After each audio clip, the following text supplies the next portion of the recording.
I managed to snipe this faulty Xbox One S on eBay for a grand total of £35. I think it's also a 1TB version. The listing states, no power to the unit, it still has the void label, so it's never actually been opened. I don't know enough to try and fix it. Could be an easy fix for someone in the know. A no power Xbox could be an array of issues, but hopefully today we can fix it, put it back on eBay and sell it for a little bit of a profit. Firstly, let's check the sticker on the back. It doesn't look like it's been taken off, and you can see here as well around the chassis that there's no pry marks. That would also indicate that somebody's tried to take this off. And also from the top it looks hunky-dory. We do have some little marks in the vents. This happens a lot. Very easy to get things stuck in these holes. And in some cases the reason why water damage occurs on these is because the fans at the top, somebody might spill something through the hole, and then the 12-volt line is down on the right hand side of the console here. So if you imagine liquid goes in, it could damage the Xbox down here, making it have no power. First off, we're going to plug it in and just test if I can find it. There we go.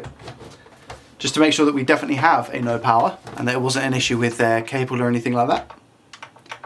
Yeah, definitely no signs of life whatsoever, no beep, no nothing. Let's take it apart. I'm going to use 150 degrees Celsius with my hot air gun just to put over the sticker to melt the glue, and then it's a lot easier to take it off without damaging it too much. I should have melted some of the glue at least, and then we can literally just peel this off.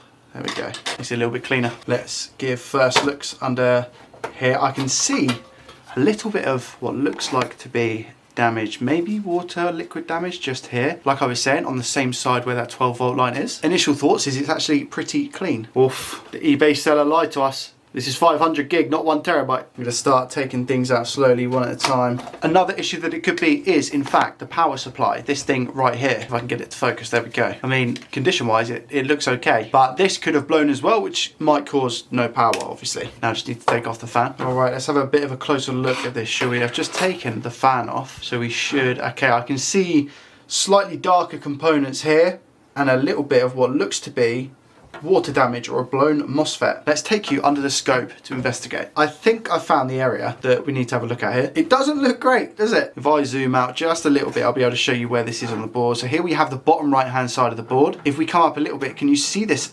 patch of what looks to be liquid damage just all around here? Whether or not something's fallen through the fan, this is where one of the brackets is for the heatsink. So whether something's fallen through the fan, gone through the heatsink, and then spread to this area here. And then as you can see, we've got quite a few damaged components. It's just trying to find out which one it is. My initial bet would probably be either one of two MOSFETs. We're definitely going to have a short on the 12-volt line, and we can verify that by going to where the power supply plugs in here. If I take my multimeter and put it into continuity mode, which is the mode that beeps when we have a complete circuit, I put the black probe on ground, and I'll go to put the red probe, this one, onto the 12-volt line.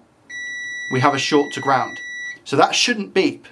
That should not beep at all. Like I said, my guess would be with this MOSFET. If I test a MOSFET up here, and now I'm going to put the meter into diode mode, I'm going to take the red probe here, I'm going to put this on ground now, and I'm going to use the black probe to poke on the gate of the MOSFET, which is here. I should get a voltage drop reading of around 0.5 to 0.6. This is coming up 0.674. I should get the same on this MOSFET, 0.65, and if I go up, just to confirm, I should have the same on this one, 0.6, and it'll be the same for here.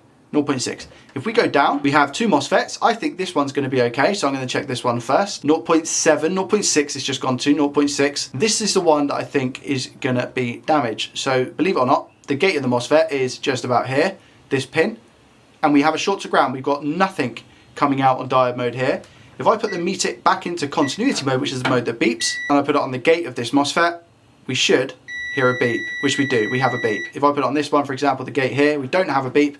And if I put it on this one, we also don't have a beep. Let's check other components to see if they're shorted. We might have a shorted cap. Yeah, but that's going to be because of this MOSFET here and because of the short. At least I'm pretty sure anyway. Maybe not. We'll have to clean it up and have a look. This cap here isn't shorted to ground. We have one side that is ground. This side isn't shorted to ground, which is good. I'm going to take this MOSFET off the board. Then we'll clean this area up real quick, and I'm just going to check everything. We'll go 450 degrees Celsius with an airflow speed of 50% just to get this off. Ooh, did something light up there? I'll have to check that back, I didn't quite see. I'm being serious when I tell you this, it does smell like pee. So it has every single possibility that this could be some animal pee. Doesn't look like it wants to come off, being very stubborn. For that reason, we'll use some IPA and just give it a clean quick. This might knock some things off as well, but if that happens, good, because they weren't strong enough to survive. We're going to increase the speed to 100% just to get this off. We're going to direct the heat as much as possible over that component. There we go, we gotcha. Have a little clean with some IPA. See what the situation is underneath. Need to really scrape this off. I don't know if this is board under here or whether it's just like a bit of rust. I think it's just rust. Again, just like damage, water damage. Clean that off. Now we're going to check here again, multimeter in continuity mode. Do we still get a beep here? No, we don't, okay? So we don't have a short to ground there anymore. If I go to the power connector, which is what we checked first, do we have a short here? No, it's just gone. There was a little initial beep, but we don't have a short anymore on the 12 volt line, which should mean our short is gone. Let me check the capacitors. Yeah, okay, they're fine. These caps are now absolutely fine, no issues. I will most probably replace them. I'm going to get these components off the board because they don't look that great. Probably this cap as well up here, maybe even this cap down here as well. The stuff that doesn't look too great, I'll probably end up replacing. I think for the sake of it as well, we take this MOSFET off and replace that.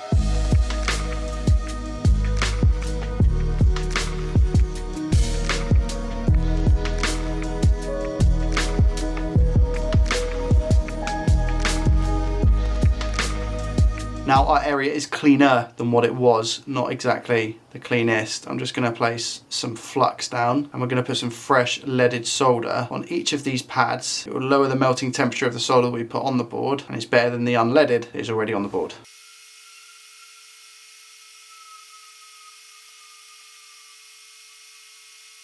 Should be good to go. I'll put things on, then I'll tidy them in a minute.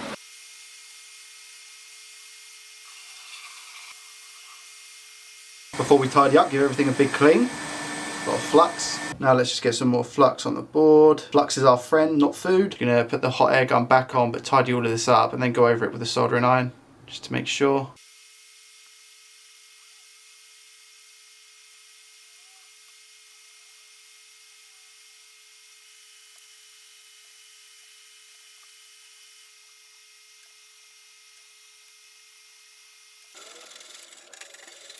Nearly done. The only thing that I want to do now is just push down this MOSFET because it's still coming off the board a little bit. I need to make sure that all the pins are making a contact. They look like they are, but I want to push it down to the board. I'm going to push down, put the hot air on directly above. There we go. Come off. That solder went flying. Let me just take this little blob here.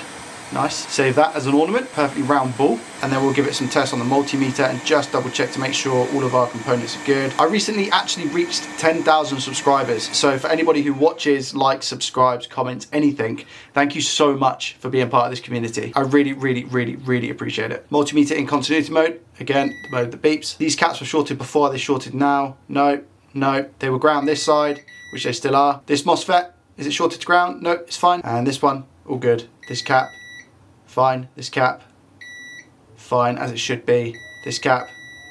This is a low impedance cap, so these ones are always meant to be, I think they're under 50 ohms, which is why they make the beep. But yeah, this side is reading 3 ohms, which I believe is correct. If I go up one, you'll see it's exactly the same on this one. See? If I go to diode mode, check what reading we get on the gate here. Again, we're looking for that 0.5, 0.6. We get 0.6, and here, 0.6, yes, 0.6, nice. Let's put it back together and give it a test. As always, remove the old thermal pasta and put some fresh new thermal pasta on. Thermal pasta is not to be eaten. There it is. I have the Xbox here ready to test and see if it's working or not. I gave it a little clean. Looking at this, it definitely looks like a smoker's console. We've got a lot of yellowing on the case at the top that I couldn't really see in the light earlier, but now I do. I don't know if that was animal pee. It could have well been, I don't know, like a vape juice that smelled of urine. I don't know, but it was like a thick, sticky residue. I don't know what it was. Anyway, let's see if this turns on. The power in. Zoom in a little so we can see the light. Okay. We get a beep, we get a chime, the light is on. Does it stay on? Let's go over to the game scene. Do we get an image on the screen? Moment of truth, make sure the HDMI is definitely in. It is. Do we get anything? Not yet.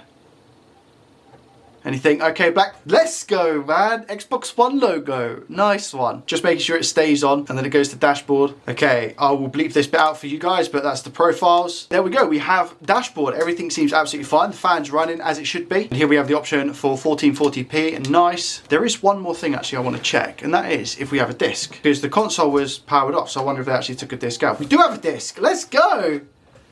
17 again. You having a laugh? I thought maybe we'd have an Xbox game, not 17 again with Zac Efron, but I can call it fixed. I'll leave a video up here of me fixing some more Xbox One S's. Thanks for watching, and I'll see you in the next one. Peace.